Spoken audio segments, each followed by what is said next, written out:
যদি দুটি চুম্বকের সমমেরু বা একই মেরু কাছাকাছি আনার চেষ্টা করা হয় তবে তারা একে অপরকে বিকর্ষণ করবে, কারণ তাদের ম্যাগনেটিক ফিল্ড বা চৌম্বক ক্ষেত্রের দিক একে অপরের বিপরীত। চৌম্বক ক্ষেত্র সর্বদা উত্তর মেরু থেকে দক্ষিণ মেরুর দিকে প্রবাহিত হয়।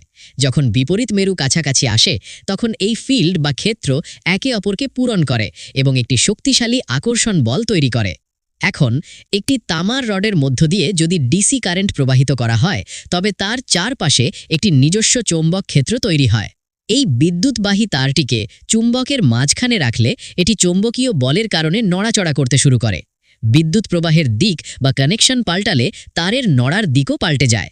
যদি তারটিকে একটি কয়েলের আকৃতি দিয়ে চুম্বকের মাঝে রাখা হয় তবে চৌম্বক ক্ষেত্র এর এক পাশকে উপরে ঠেলে দেবে এবং অন্য পাশকে নিচে, ফলে এটি ঘুরতে শুরু করবে। কিন্তু 90 ডিগ্রি ঘুরেই এটি থেমে যেতে পারে। একে অনবরত ঘোরাতে হলে কারেন্টের সংযোগ সঠিক সময় উল্টে দিতে হবে, আর ঠিক এভাবেই একটি ডিসি মোটর কাজ করে।